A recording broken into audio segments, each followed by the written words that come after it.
Hey everyone, welcome back to The Insider. I'm Charlie Hitt, back here with another episode. And as we round out Season 2, I have a very special episode and one that I've been looking for a very long time.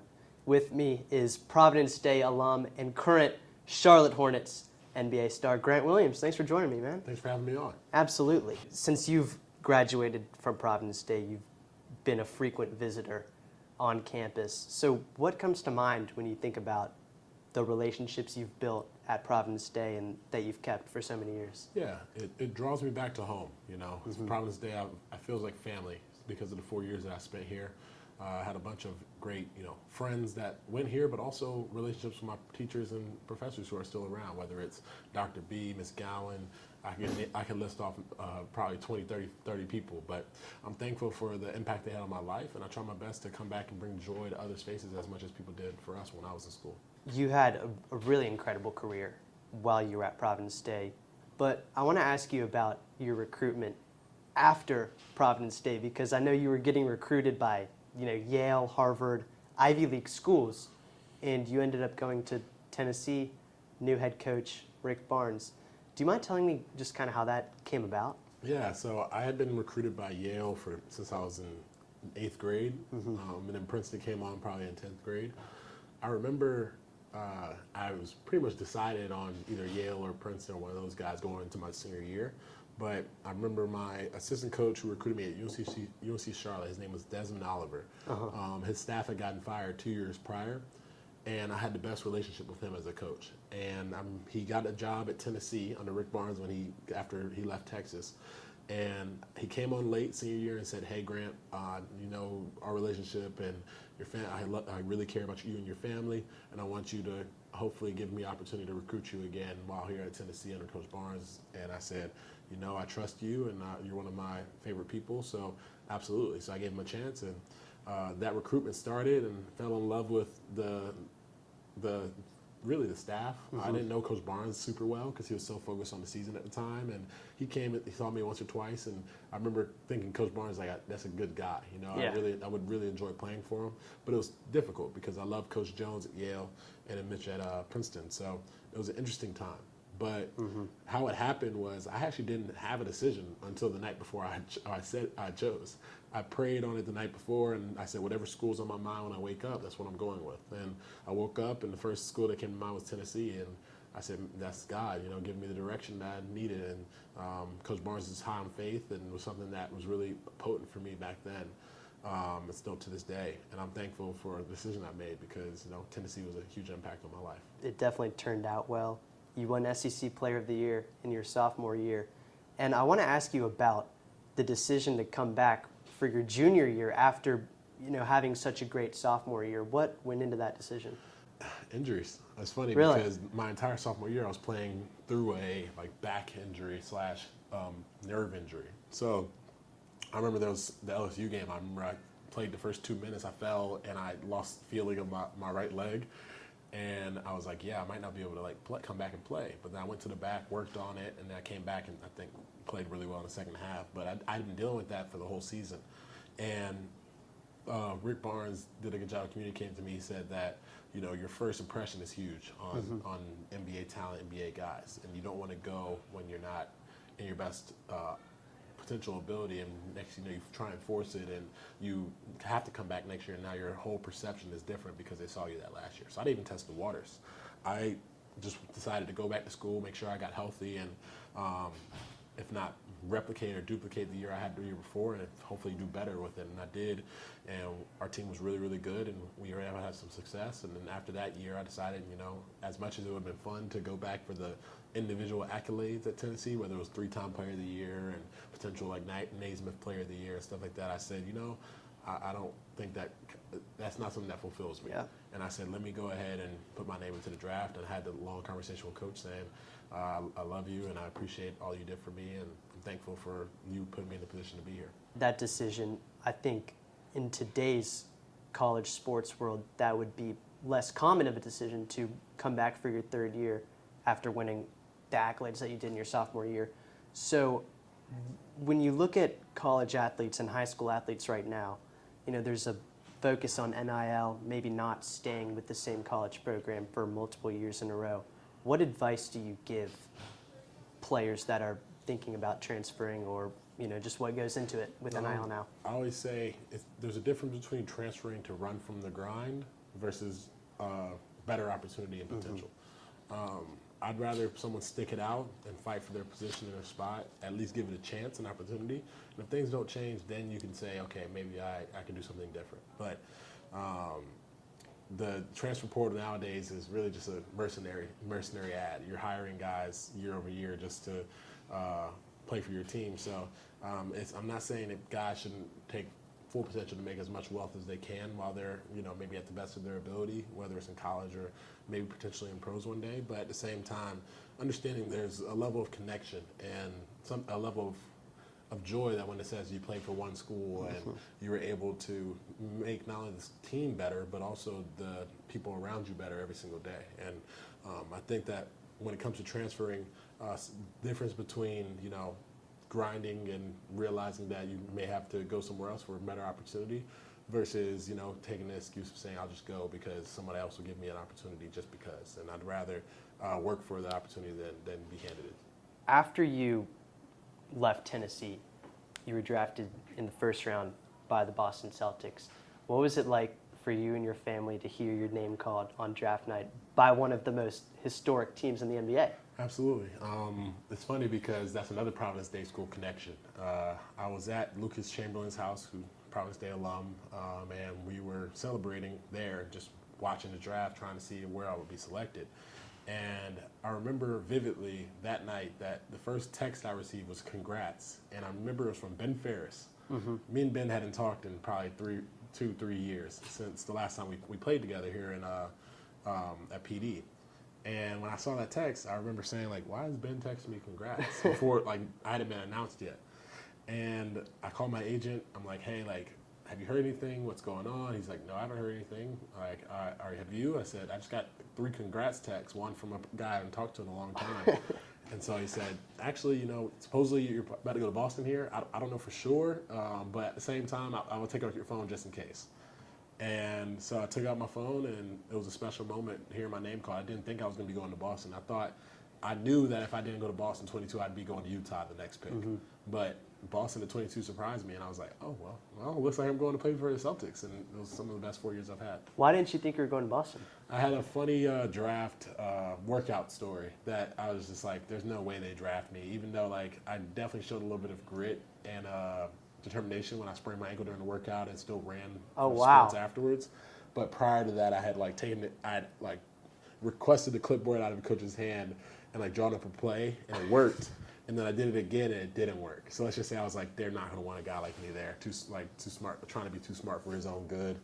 But thankfully, they gave me a chance, and I thought it worked out well. In your rookie season, you had the NBA bubble. During COVID, all the teams had the playoffs in one location, for those of you who don't know about it.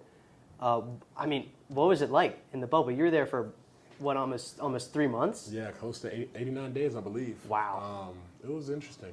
We had, you didn't have family, you didn't have friends, anybody there. So until the very end, and by then, they had to go through quarantine, and then finally they get out. And by then we had lost, I think, and right when JT's mom, got out of quarantine, we lost the next day. Mm-hmm. So it's just we went home. But it was an experience. You're surrounded by your other athletes just every single day. You get done for a game, and you can't shower at the place that you played, so you have to walk back dirty, take a shower in your room. And after that, it was just fun. You would play a game, and then we'd walk out, and we just got done playing the Heat, and then you see Jimmy just sitting there with tea, looking at us or coffee, just looking at us, and it's just funny. You're surrounded by the people that you're going against every single day, and it was cool. We were able to make great friendships and get to know people a little bit better and deeper, but it was definitely a tumultuous time, with the everything going on in the world. So, but we try to give a level of life and entertainment. I thought we did a pretty good job with it. This may be a biased question, depending on who you ask, but do you think being in the bubble versus being at different arenas, do you think that affected how some teams or some players played? Yeah, for sure. I think that it's something that you have to give credit to, fans and the energy of a building and the size of a building. Like there's a bunch of things you can factor into play, but there's definitely some guys where you're looking and you're like, dang, they were killing in the bubble. Like just because there's no distractions too. So that's another thing people don't. It's not even about the arena. It's about sometimes guys, may have a vice of going out or have a vice of doing this or in certain cities. And the fact is, you couldn't do that in the bubble. All it was basketball. You had to focus on purely basketball and go play.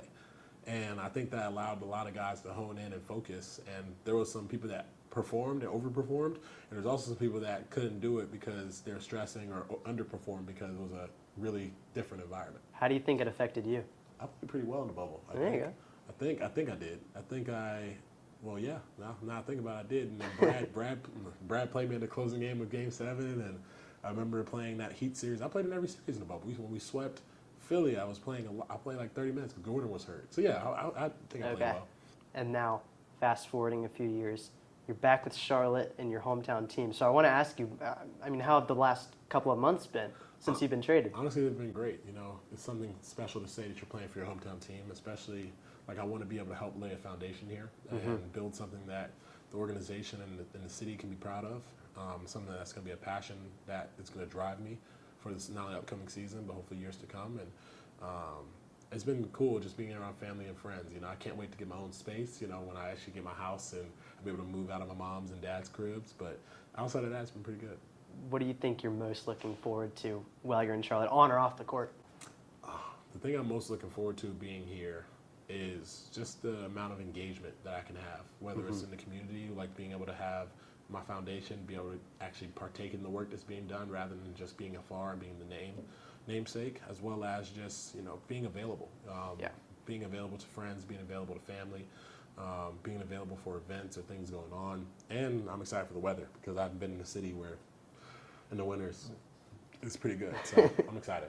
You are the first vice president of the National Basketball Players Association. Do you mind telling us what that job entails and what you do? Yeah, it supports the president in any possibility you could think of. The first VP is if you think of it, the vice president of the United States. You're available, especially to sit in on meetings that the president may not be able to perform or take. You're the person that has a level of communication to the other vice presidents, and you're asked to be involved in a lot of different tremendous, incredible conversations, whether it's with the NBA, whether it's with other businesses, whether it's even just within the executive committee discussion, and a voice that can be heard from many players, and you try your best just to be as not as just vocal, but be a person that can listen as much as you can through people's concerns, through people's wants and needs, and you try your best to make them happen. With the latest collective bargaining agreement, what are you most proud of with gains for the players? Yeah, I would say with the new CBA, we're able to invest alongside owners now. Before it was up to a 5% cap that the ownership had to have. If they had, you couldn't invest with them, which I feel like limited players' business capabilities. We were able to add a couple second-round player exceptions because before people were just basically saying, we'll draft you in the second round, you can take a two-way or you don't. And now those exceptions allow players to have full-term contracts and deals and guarantees that they hadn't had before. And I think that the thing that we'll see the true makings of this CBA over the next 6 years. It's hard to tell now what the wins are, but I think down the line it'll be a lot easier to clarify. And then in terms of the actual basketball, we were able to, that's more competition committee, but the CBA has aided it, and there's been some good basketball being played over this past season. Speaking of good basketball being played, you've always been a big advocate of the WNBA and women's sports. Where does that advocacy come from? I grew up watching it and enjoyed it, and I've tried my best to understand that, to be an ally in any regard, because we've been afforded a lot of opportunities in life, and especially the position I've been in, seeing both sides, being from West Charlotte and the area I grew up, and really just comes to appreciate, and try your best to support others along the journey, and eventually people will recognize what you potentially saw earlier on. So I'm excited for the W. I always said they just needed a market. They just needed someone to put the effort forward to give them the success they need.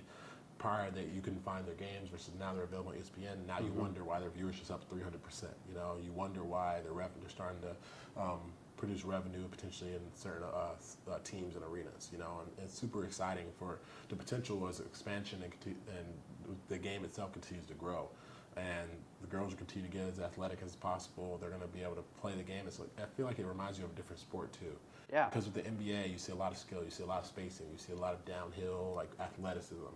But with the W, it reminds you much more of the technical game of basketball. They do a great job of passing, they do a great job of screening, cutting, and it's a lot more physical than people give it credit for. For sure. Who's your favorite player to watch in the WNBA? Ooh, that's tough when you're going to get me in trouble. Too many friends. The favorite person to watch is definitely Brianna Stewart. Yeah. I just enjoy Stu. She's a tremendous offensive player. I always tease Asia. I'm like, Stu's game's prettier, your game probably is more effective. But I would say that Stu is probably the person I enjoy watching the most. I'm excited to see what Caitlin and other girls do this year too. While you're in Charlotte, are you going to try and push for the WNBA to make a return? I've been trying to push for it for the past year, so hopefully the sting can be brought back because I know Charlotte is a market in history, can be really, really good. It's just a matter of the effort and put forth by the team. So I think that with the right ownership and group, which I think they have a potential to have, it can really have some success. But that's really the WNBA's decision. But I'm going to keep pushing for it because the sting was something that impacted my life when I was young. I was able to see Dawn and Allison Feaster and others, Well, that's awesome, Grant. Well, we're looking forward to seeing you more on campus, and we're looking forward to seeing you in a Charlotte Hornets jersey this upcoming season. Thank you so much for taking the time to be with me.